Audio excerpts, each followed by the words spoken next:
Yes, people, how's it going? Welcome back to Lily White Lane. Tottenham Hotspur 3, Bournemouth 1. Tottenham Hotspur ends 2023 a very mixed year for the football club with a massive 3 points and fantastic win at the Tottenham Hotspur Stadium. And Tottenham Hotspur end 2023 1 point off this Arsenal mega team, this Arsenal team that can't be defeated, this Arsenal team who everyone's been saying is better than last season. Arsenal are 4 years into a rebuild under Mikel Arteta.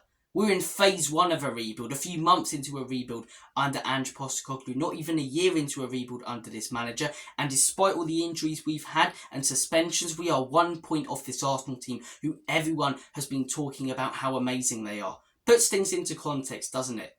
It really does. The media, Arsenal fans, opposition fans have hugely overhyped Mikel Arteta as a manager. Ange Postecoglou's come into the Premier League, and despite having Romero injured, despite having Bentancur injured, despite having Mickey van den Ven and Maddison injured, and squad players such as Perisic, Sessegnon and Solomon injured, we're 1 point behind Arsenal. That's not even factoring in the suspensions either.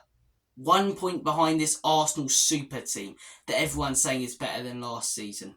Enjoy your new year, Arsenal fans. I hope you enjoy the end of this season, where you'll probably go back to the top of the league, get overexcited again, start singing Super Mick Arteta after I've seen you all saying Arteta out today, and you'll end the season second or third again because you'll bottle it like you always do. You want to call us the bottlers? 8 points clear at the top of the table last season, and this season, as I say, when all the expectations been on your shoulders, you cannot handle the pressure. It's funny to watch. It is funny to watch. It really is. But look, enough about bantering Arsenal. Let's focus on the Spurs performance, because at times today we were fantastic.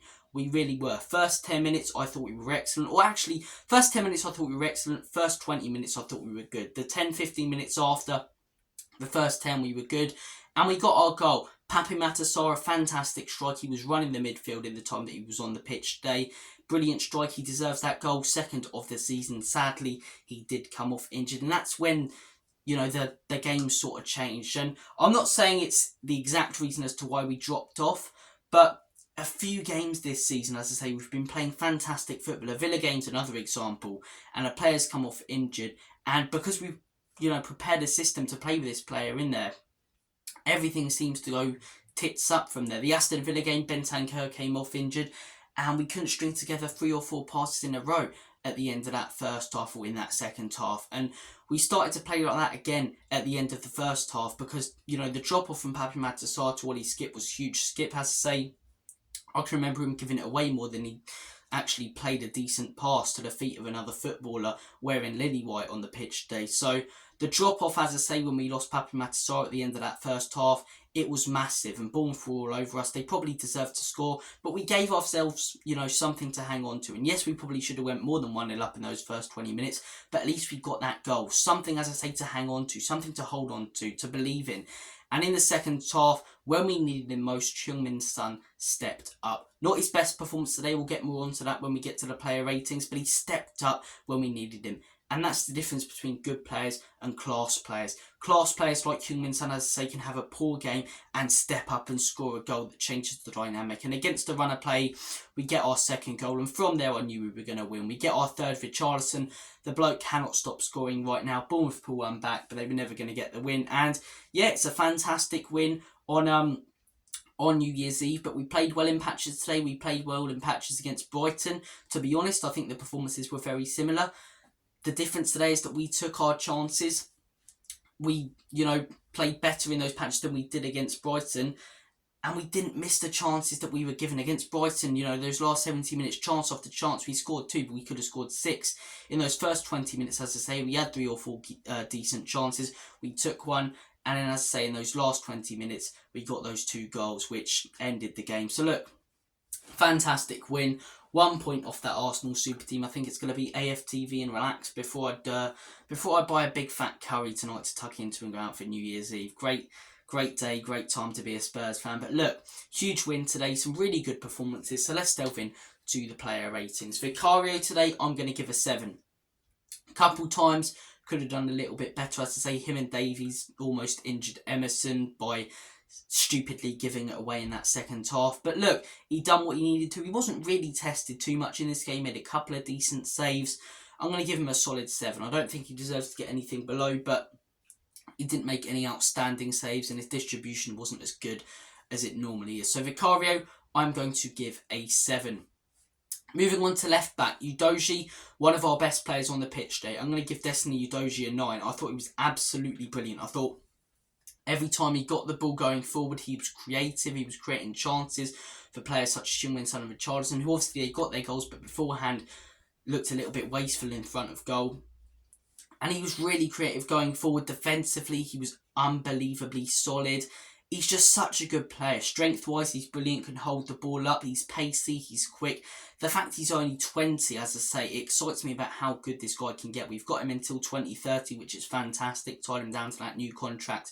What a player Destiny Udogie is. Udogie, that's how the commentators pronounce him. I'm going to keep calling him Udogie because I believe that's the way you were meant to. But Udogie today, fantastic. He really was. I'm going to give him a 9. It was good to see him back after he was suspended for our last game. Or no, it wasn't the Brighton game he was suspended for, was it? I think it was the Everton game that he was suspended for. I might be getting confused. But anyway, he was brilliant today. He was absolutely brilliant today.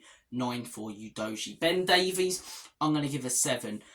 End of the first half, I thought he was really poor. Beginning of the second half, I thought he was really poor. But then the beginning of the first half and the end of the second half, I thought he was really good. Made some crucial interceptions. Made a fantastic block at one point, as I say, which looked like it was going in to the back of the onion bag. A good shot from the Bournemouth player. I thought he was alright today, Davies. I've seen him put in some really decent performances, but that's one thing you can always guarantee from Davies, as I say. He's not really going to drop below that 6 or 7 rating when we do these player ratings. He never has a horrendous performance. He can have, slightly poor performances and slightly, better performances, greater than average, but you can always expect quite a consistent player with Ben Davies, which is why I think, get Dyer out the football club, get a few of the old centre-backs we've had. Sanchez, I'm glad we got him out. But I think Ben Davies is a good squad player. I think he is a very good squad player. And today, he was Ben Davies-like. He was solid. Made a couple of mistakes, but a couple of big moments. I'm going to give Ben Davies a 7. Emerson Royale a 6. I just really don't like this guy. I think every time he's on the ball, he looks too clunky, slow. It was poor today again from Emerson Royale. Gave it away too easily. He got that brilliant ball forward for that second goal was just phenomenal. And even in the third goal, he played a part. So for those, I'm going to give him a 7. I'm going to give Emerson Royale a 7. His defending today was quite poor, but his contribution and some of the, crosses and balls he was playing forward to the front three and the midfield players were better than I expected from Royale. But defensively, as I say, he looks far too clunky. I'm going to give him a 7 today, though. I'm going to give him a 7. Pedro Porro, I'm going to give another 7. Didn't look too sharp in the first half. I thought he improved in the second, though. Decent performance today from Porro. Not much more to say on that. Udogie, I thought, was excellent. Porro, I thought it was decent, but nothing unbelievably special. I'm going to give Pedro Porro a 7. Moving on to the midfield 3. Sarr, based on the time that I saw him, 9. Controlled the midfield, spraying fantastic passes about left, right and centre. Gave us that lead, which is something that we could have held on to. And as I say, if Bournemouth scored first and took their chances when we weren't 1-0 up, would have been a very different game. And we had that goal thanks to Papi Sarr. Wish him all the best in recovery. I'm going to give Papi Sarr a 9 based on the performance that we saw from him when he was on the pitch. Who played next to him? Giovanni Lo Celso. Lo Celso, I'm going to give an 8. I thought first half wasn't brilliant. Second half was our best player. I thought he was excellent in that second half. Udogie was very good and consistent with that the whole game. Lo Celso sort of on and off in the first half. Second half, his passing, his accuracy, as I say, his creativity. He even dropped back and did some good defensive work. I think it was very, very good in that second half. So for me, Gio Lo Celso, 8. Rodrigo Bentancur, that's a name I did not expect to be doing in these player ratings. Great to see him back today. Didn't look, as sharp as he did in that Villa game, but of course he's going to be slightly careful. Maybe he was rushed back a little bit as well, been really struggling with injury. Didn't expect to see him anywhere near as close as this. Great to see him back on the pitch, though. I'm going to give him an 8. I thought it was very solid. Didn't really make any mistakes. Created some fantastic chances. He's going to be getting an 8 from me. Moving on to the front 3. Sonny, I'm going to give a 7. I thought his overall performance today was genuinely probably about a 4 or 5, but that goal moves it up to a 7 for me, because this is what class players do.